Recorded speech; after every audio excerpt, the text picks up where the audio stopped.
Sooner or later, every man meets his Waterloo, even in Montana Territory.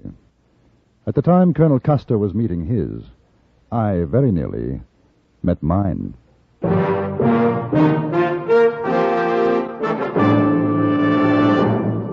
Frontier Gentlemen.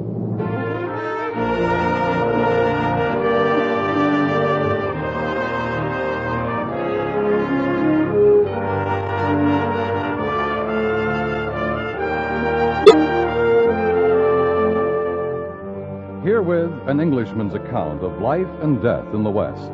As a reporter for the London Times, he writes his colorful and unusual stories. But as a man with a gun, he lives and becomes a part of the violent years in the new territories.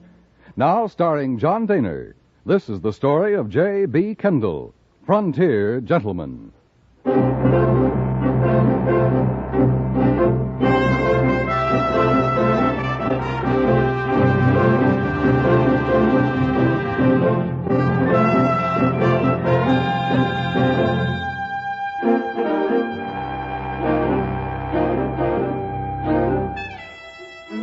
I had received permission to accompany a troop of soldiers and packers up the Yellowstone to the mouth of Rosebud Creek, and through the kindness of a Lieutenant Snow, in charge of the supply depot, had found quarters aboard the river steamer Far West. There was an air of expectancy about.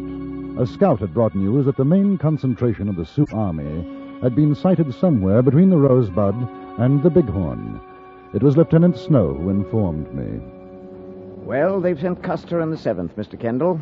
We'll see an end to it now. He'll finish the Sioux. I wish I had known. I'd like to have gone with him. Well, maybe Custer will bring back Sitting Bull or Crazy Horse. You'll be able to have your interviews. I've about given up hope. Oh, don't worry. If they're still alive when the colonel's through with them, you'll get your chance. Glad to hear it. Oh, they should have let Custer attack the Sioux a long time ago.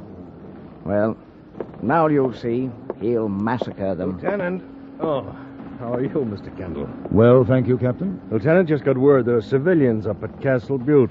I haven't got anybody else for the job, so you'll have to do it. Bring them in, Captain? Yes. We haven't had any reports of enemy movement in that area, but watch yourself. I can't spare you more than 4 men and a Crow scout. Now, if you do run into hostiles, turn back. Don't engage them. That's an order, Snow. Yes, sir. And the civilians? Well, that's their lookout. They were ordered in a month ago. If you can get them out safely, good. If not, don't risk the lives of your men. There's been enough heroics around here. I won't risk the lives of the men, sir. Very sensible. See that you don't. Now, you'll leave immediately, and the location is here. You better cross west of Porcupine Creek and then head north. Captain Thomas, I wonder. If Lieutenant Snow has no objection, may I go with him? Well, I don't suppose there's any reason why you shouldn't. Snow? Fine with me, sir. I thought you'd want to be here, Mr. Kendall, when the conquering hero returns. Make an interesting story for your London Times. I beg your pardon? Oh, we'll be back in time, Mr. Kendall. Captain Thomas is referring to Colonel Custer. Oh. The young lieutenant and I don't see eye to eye about the colonel. No, we don't, sir. Well, it's a matter of opinion. I won't bore you with mine, Mr. Kendall. Snow, you'll issue a horse and a rifle to Mr. Kendall and see that he signs for them. Yes, sir. Good luck. There are times when it's hard to remember rank. The trouble with him is he's not West Point. He resents anybody else who is. Well, you've just had a good look at professional jealousy, Kendall. Odd. I wouldn't have thought that of the captain. Oh, pretty obvious, isn't it? Come along, we'd better get going. You see, the captain thinks it was a mistake to send Custer after the Sioux. Why? Well, our military genius is of the opinion that Custer's a bad soldier. Out for personal gain, that he's too impetuous, that he'll make a mess of things. Of course, there's also the incidental point that Thomas is a captain, 2 years older than Custer, who's a colonel. And that's where I say the trouble is. When I was in the Army in India, I had an officer who affected me that way. He was a colonel, too. Dreadful old blunderbuss. I was positive I knew more than he did. Well, did you? Well, as a matter of fact, I did. He ordered us to attack a Sikh stronghold. There must have been 2,000 tribesmen, and we had about 400 lancers. I suggested it might be a mistake, and he nearly died of apoplexy. I somehow wish he had. Only 30 of us got out of that mess alive.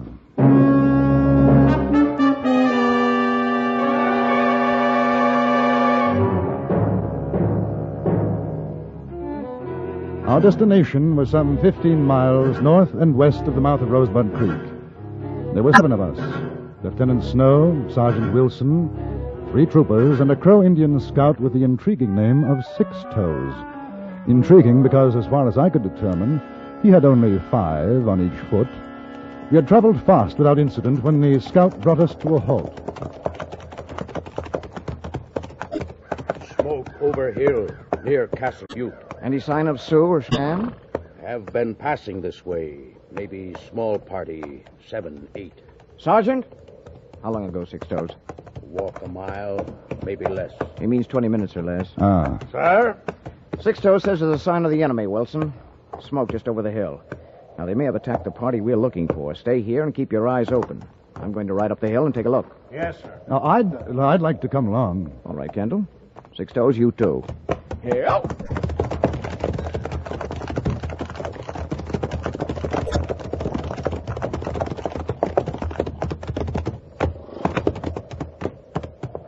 There. Can't see what it's coming from. Trees are in the way. Well, if it's a raiding party, we might still get them. See that canyon to the left? We could ride through there. Well, nasty place for an ambush, though. Worth the chance. We'd come up under cover of the trees. Not good place if Sioux got big party waiting. No reason why they should. There haven't been any reports of any big war parties up here. Probably a few renegades. Sergeant Wilson? Look here, old boy. It's none of my business, but 4 men in those rocks could hold off a small army. Wouldn't it be safer to take the direct approach? Open country? You'd stand a better chance. Mr. Kendall, I don't know how you fought in India, but over here, surprise tactics are the only way. Beat the Indian at his own game. Outguess him. Yes, very sound. When you can do it. What is it, Lieutenant? You see that canyon, Sergeant? We're going through. If the Sioux are where the smoke is, we'll take them by surprise, wipe them out. Oh, you hear that? Settlers are holding them off.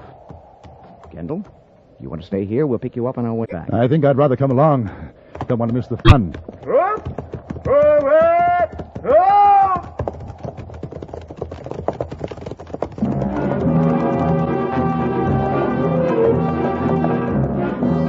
We rode down the hill toward the narrow canyon. Lieutenant Snow sitting erect in his saddle, eyes sparkling with excitement, a smile on his lips.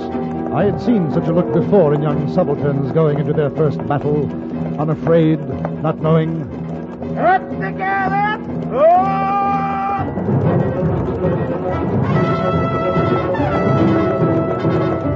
The mouth of the canyon drew closer. The shadows reached out to us.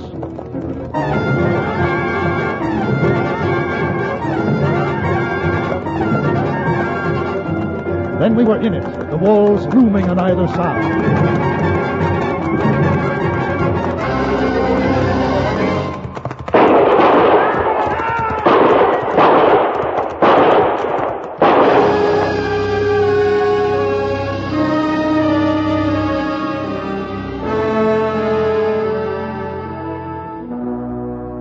I didn't look back. I knew from the sound of that first volley what had happened. And when I emerged from the canyon, there was only one other man a short distance behind me. It was the Crow Indian scout. Go around the trees! Don't go through!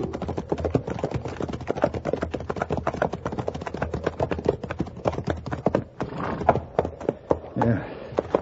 Now take a look. See if anyone's alive in there. I'll try the smaller cabin.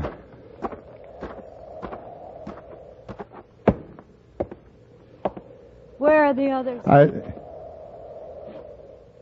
We didn't expect to find anyone alive. I saw you on the hill. Fired the shots. I was afraid you'd go away. We'd better go inside. All burned in other cabin. He's an Indian.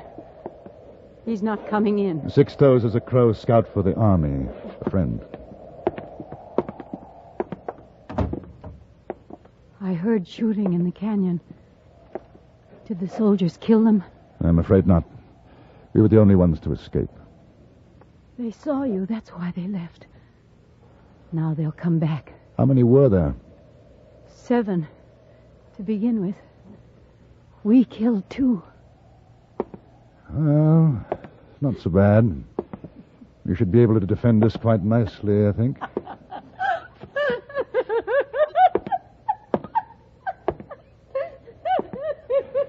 Yes.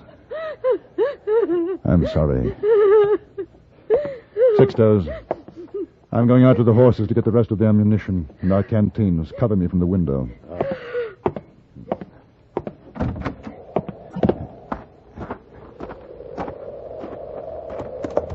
Ho there, Ho.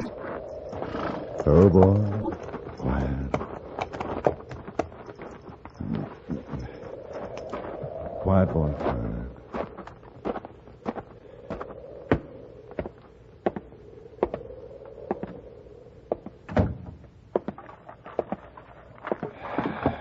There. I'm sorry. That was a very foolish thing to do. I'm all right now. Good. I've got a gun and ammunition. I know how to shoot. Couldn't be better. Sixtos, keep watch where you are. The lady and I'll take this side. My name is Amelia Mitchell. How do you do? I'm J.B. Kendall. Did you see a little boy out there? In the other cabin? No, but perhaps he... He was in there. With my brother and the other men. They were putting up a stockade when the Indians started to shoot. I was in here getting some nails. I saw what happened through the window. It was so quick. Then there was the fire. And the cries. I hope he died before the fire. Your boy? My son. 10 years old. It's not right, is it? No, it's not right. You, tall man. Yes? Indians coming. Cheyenne. See them through trees. Where? Wait. You see.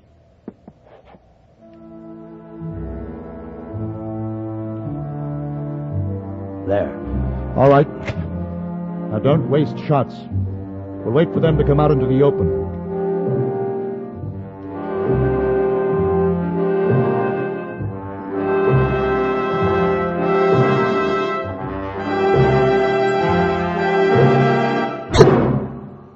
In a moment, we return to Frontier Gentlemen. Do you have questions on satellites, Davis Cup teams, a new medical technique? Answer, please, with Walter Cronkite as your answer. Hear him every weekday evening on most of these stations. And send your questions to Answer, Please, CBS Radio, New York 22, New York. That's Answer, Please, CBS Radio, New York 22, New York. And now we return you to Antony Ellis' production of Frontier Gentlemen.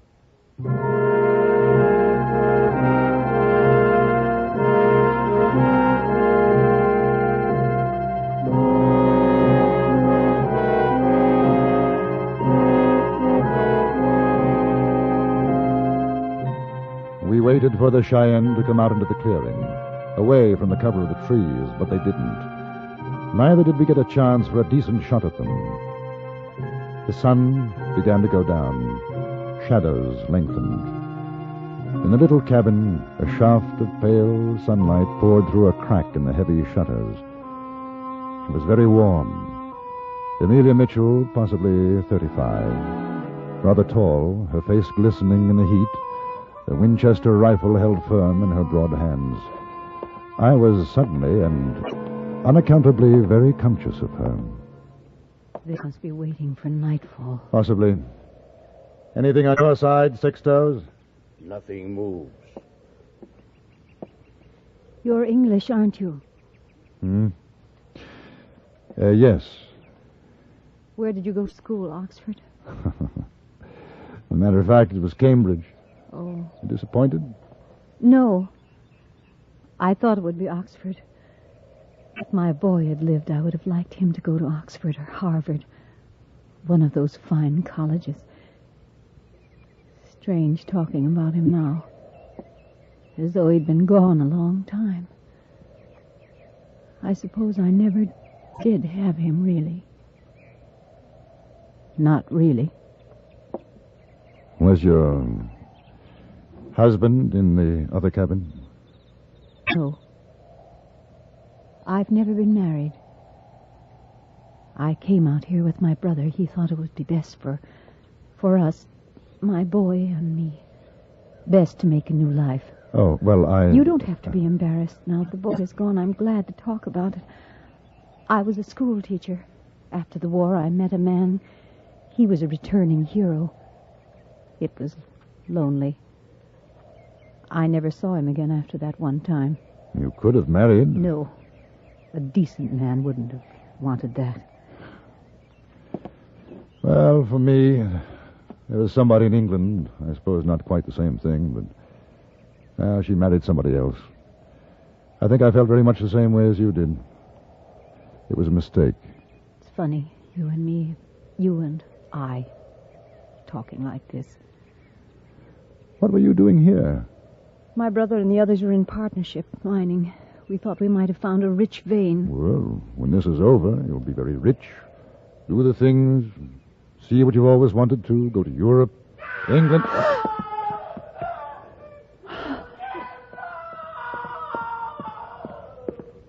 Is Lieutenant Snow. They are... I know. There's nothing we can do. Better go back to your post. Soon dark comes, tall man. Maybe then they attack. Is not good thing to hear. That's a pretty good reason why they're doing it. You afraid? I am a crow. I'm not afraid of noise. I know what Cheyennes do. Of this I am afraid. We'll try a diversion. Might bring them out. And no more than 3 rounds each. Fire between the trees. Perhaps one of us will be lucky enough to hit poor old Snow.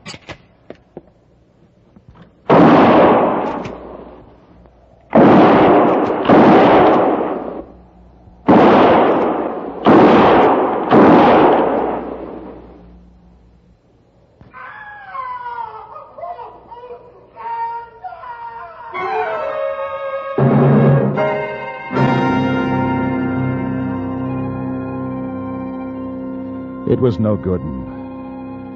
I knew that with darkness they would come. There would be no moon. They would wait and then set fire to the cabin.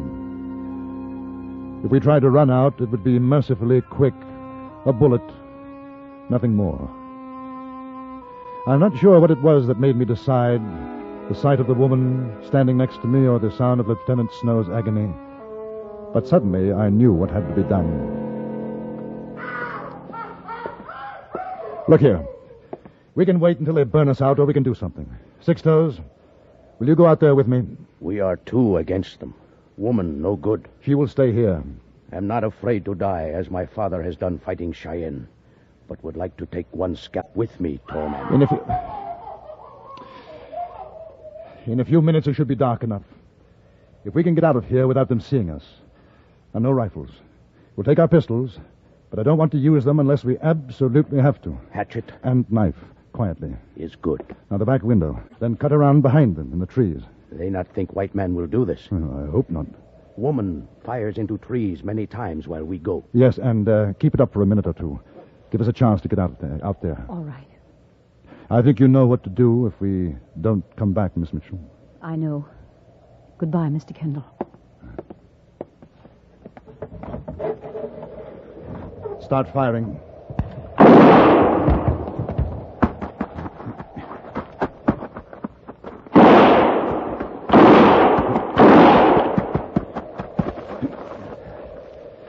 Wait.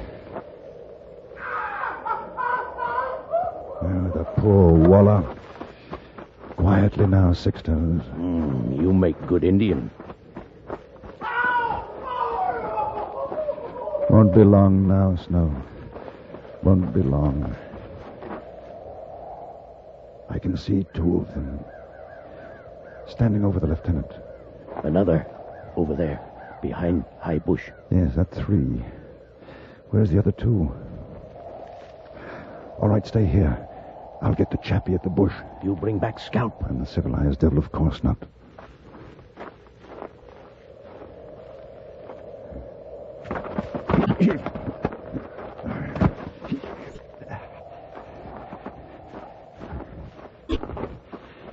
You get him? I get him. Your turn, dear fellow. 2 more and we can use our guns. There. Huh? Where? 2 near trees, looking out to cabin. Ah. Come on.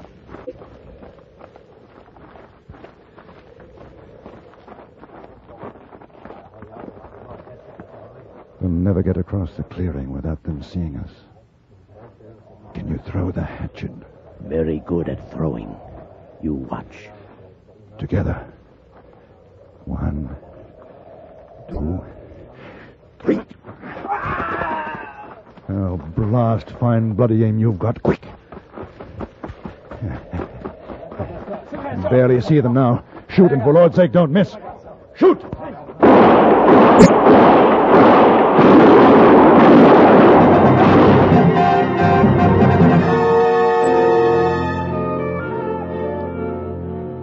Six Toes got 3 scalps that night.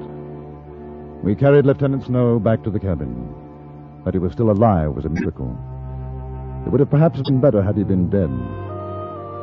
Amelia Mitchell did what she could for him, but he died in the early morning.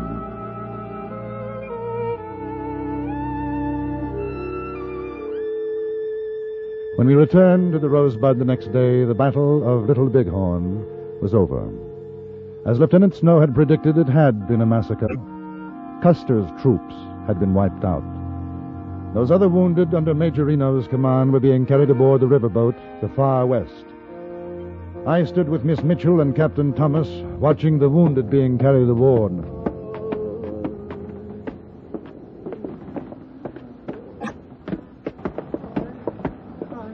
Where would they take them, Captain Thomas? Downriver to the hospital. Doesn't seem possible. 2 of my best friends were with Custer. Porter, Sturgis, both gone. I'm sorry. It was a mistake. A terrible mistake. Yes. I imagine it was.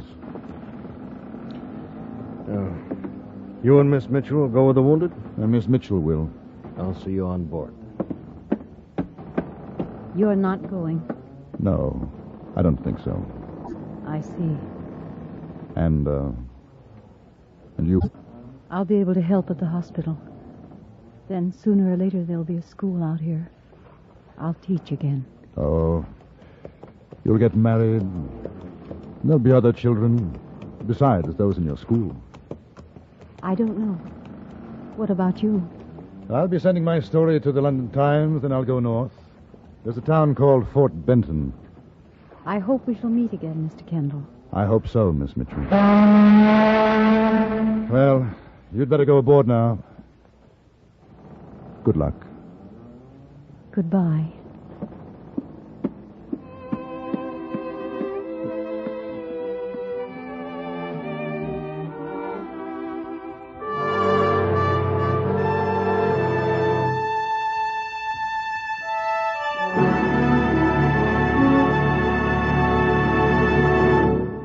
Frontier Gentleman was written, produced, and directed by Antony Ellis and stars John Dehner as J.B. Kendall.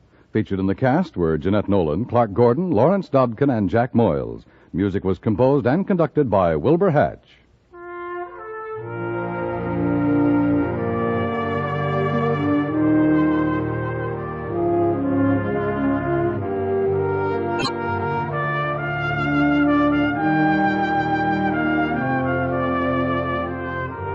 The eventual success of the fight for freedom depends upon our getting the truth to people behind the Iron Curtain. If the spark to freedom is to stay alive, Radio Free Europe must remain on the air. You can help keep it there by contributing your truth dollars now to Crusade for Freedom. Just send your contribution to Crusade for Freedom in care of your local postmaster. Join us again next week for another report from the Frontier Gentleman. Dan Coverly speaking. This is the CBS Radio Network.